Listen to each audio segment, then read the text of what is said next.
مجدد الترحيب بحضراتكم مشاهدينا. ويعني تذكرنا في النص واحنا كده واقفين دلوقتي من الاسماء اللي كانت موجوده في فيورنتينا احمد حجازي. والغريبه فعلا انا استاذ حضرتك انا بشكرك انك نبهتني، لانه فعلا ما جاتش اسمه خالص اليومين اللي فاتوا دول في سيرته انه يضم النادي لاعب مصري تاني وهو احمد حجازي. احمد حجازي حضرتك نبهتنا وانا ما كنتش متابع، راح اعاره لنادي بيروجيا درجه ثانيه وهو كان رغبته اللي هو كان اصابه الرباط الصليبي جاله مرتين في الرجل اليسرى وصبروا عليه بصراحه وصبروا عليه وكان مرتبه بياخده عادي يعني مفيش اي مشكله. عشان كده انا بقول لك محمد صلاح ان شاء الله هينجح في سيريا اللي هو الاسم او الكالتشيو اللي هو الاسم الحركي للدوري الايطالي. وكمان عايز اقول لحضرتك كان عندنا هاني سعيد لاعب الاهلي والزمالك اللي كان فيه مشكله حواليه، كان بيلعب في نادي باري الايطالي فتره طويله، وميدو كمان لعب في اس روما 6 شهور كان بيلعب مع توتي. فالدوري الايطالي دوري بس عايز بقى لعيبه حريفه كوره لعيبه كوره وبعدين التزام. محمد صلاح اعتقد ان شاء الله هيبقى كده وهيبقى عنوان كبير لنجاح الكره المصريه في ايطاليا. اعود للدوري المحلي، ويعني الزمالك المفروض انه هيواجه انبي، وانبي عمل مباراه رائعه مع النادي الاهلي. قد تكون مستوى مختلف عن مباراه الاهلي والزمالك مثلا طبعا عليه مباراه قمه، ولكن واضح انه القمم بتختلف دلوقتي. طارق العشري يعني بيضع قدم ثابته وسط المديرين الفنيين المصريين في الدوري المحلي، اداء منظم الى حد كبير. تقييم حضرتك لتجربه الكابتن طارق العشري ولنادي انبي اللي بيعود للاضواء مره اخرى هذا الموسم؟ والله انا شايف كمان لطارق العشري، اشكرك بالمثل طبعا حضرتك فكرتني بطارق العشري، ان طارق العشري من احسن المدربين في مصر. يعني حرس الحدود ما كانش حد واخد باله قوي من حرس الحدود، عمل معاها تاريخ كبير، فاز ببطوله الكاس، لعب بطوله افريقيا الكونفدراليه. صحيح ما فازش بالبطوله لكن ادى اداء مشرف، قدر اللي هو يكتشف لاعبين جدد. طارق العشري اعتقد الوحيد اللي ما خدش فرصته في تدريب المنتخبات القوميه او المنتخبات الوطنيه، رغم ان هو عنده قدره ورغبه على تطوير نفسه دايما. يعني دايما يقول انا تلميذ كذا وتلميذ كذا. انا شايف ان هو كان لعيب كويس ومدرب كويس، اخلاق عاليه جدا، اداء في الملعب وتكتيك عالي قوي. اتصور ان طارق العشري فعلا مكسب لانبي، والدليل انبي طارق العشري محفزهم اللي ممكن مش ينافسوا لكن ممكن ياخدوا البطوله. وده دايما العامل النفسي. لعيبه الاهلي انا فاكر ابو الاشبال مصطفى حسين في ماتش النادي الاهلي، انا كنت ساعتها بلعب اعتقد في نادي الطيران او حاجه، وكان مصطفى حسين ابو الاشبال ولعبت لعبه فقال لي تعالى انت بريد كام وبتاع، يعني واخد بالك انت كذا، فعايز يتاكد من كده. ولقطه مجرد لقطه في حركه يقدر.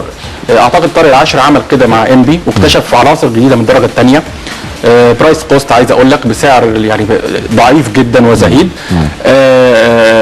ده كمان ليه عامل كبير في ان الناس المفروض مسؤولين في اتحاد الكره ينظروا نظره اكثر واقعيه لطارق العشري. البعض كده بيخطف يعني يقول لك انه طالما هو لا ينتمي الى اهلي او زمالك فهو لن يكون موجودا على قائمه اي اختيارات. وطالما انت جبت لي سيره المنتخب او الاتحاد الكره، فشادي الجيلاني في الجمهوريه كاتب الجبليه تختار مدرب المنتخب اليوم.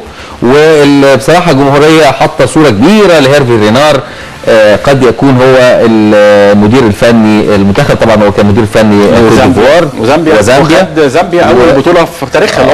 وعلى فكره هو جه مصر كتير سواء في مواجهات كرويه او في زيارات خاصه بالكاف. انا فاكر كان في مؤتمر خاص بعدد من المديرين الفنيين كانوا موجودين هنا. حتى المدير الفني المنتخب الاسباني كان موجود هنا، صح كده؟ مؤتمرات اظن من السنه اللي فاتت. وبالتالي واضح انه الاختيارات يعني داخله في دايره معينه، لكن مفيش الاسماء الوطنيه اللي هتكون. هل بقى في الجهاز المعاون مش عارفين هيبقى موجود مين؟ يعني انا بس عايز اقول لك مفاجاه ليك انت النهارده. انا كنت مش عايز اقول بقود مفاوضات عن طريق احد اصدقاء المقيمين في هولندا لفان باستن. كلمناه، عنده استعداد اللي هو يدرب المنتخب الوطني المصري. ماركو فات مصر. شوف بقى، شوف يعني ماركو لما كان احسن واحد يعمل لك دبل كيك اماميه في العالم.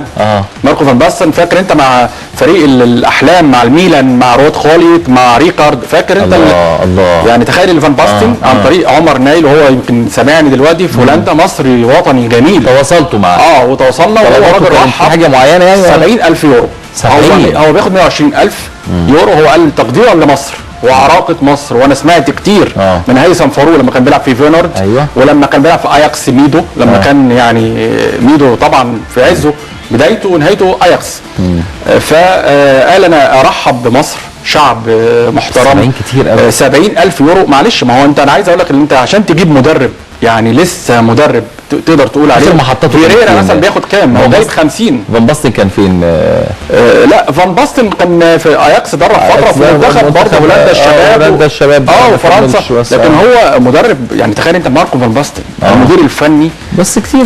وجاي له عروض على فكره كتيره جدا. جاي له عروض كتيره جدا جدا في المنطقه العربيه، واكتر من 70,000 يورو. احنا كنا عايزين حد ليه خبره بالمنتخبات الافريقيه وبالقاره الافريقيه، على اساس انك انت بتبدا تجهز منتخب يؤهل افريقيا اللي جايه، واذا استطعت انك تصل بيك الى كاس العالم يبقى خير. كان نفسنا في برونو ميتسو، الله يرحمه بقى. كان هو راجل رحب في مصر، اللي هو يدرب في مصر. وكان حاجه بسيطه، وانا كلمته ساعتها، وكان عنده استعداد غريب. وتوفى هناك، ومتجوز سنغاليه زي ما حضرتك عارف، واسلم يعني.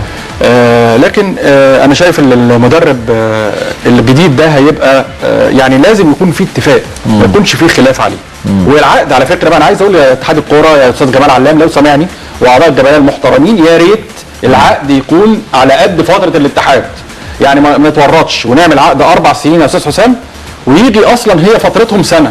فاضل لهم سنه؟ يعني انا بقول يعني دلوقتي انا دلوقتي فاضل لي سنه ونص، اعمل عقد سنه ونص، ما اعملش 10 سنين وورط الاتحاد اللي هيجي بعد كده في الموضوع ده، والا اذا كان هم بقى ضامنين ان هم بينجحوا يعني دايما.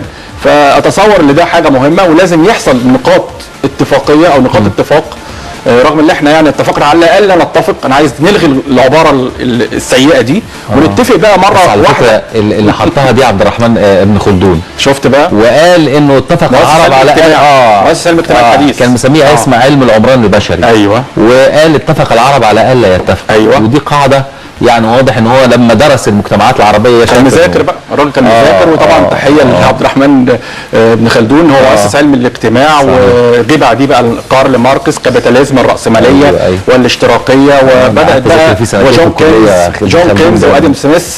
الراسماليه ده هو يعمل ده يمر. نشوف واحد من العناصر الرياضيه ايضا موجوده في منظومه كره القدم، وهو اللاعب المصري شيكابالا.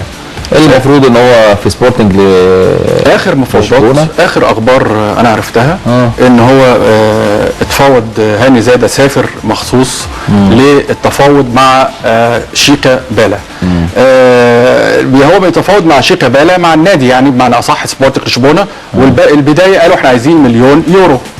وصل في الاخر الى 600,000 يورو، الى ان وصل الى نصف مليون يورو، وده مبلغ كبير عشان يستغنوا عن شيكابالا ويرجع تاني لنادي الزمالك.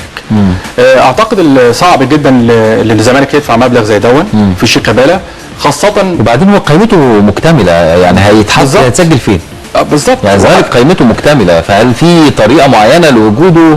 لا، هو مش عايزين هم الزمالك يعني هو بيتفاوض، ممكن يتحط في القائمه. يعني كنا بندردش انا وحضرتك قبل الهوا، وبعدين جات لك مكالمه من صديق ليك كان بيتابع احد البرامج التلفزيونيه ظهر فيها الكابتن حسن شحاته، واحنا كنا بندردش تقريبا في نفس الموضوع، انه ده في كلام على انه المقاولين عايزين يجيبوا كابتن شيكابالا.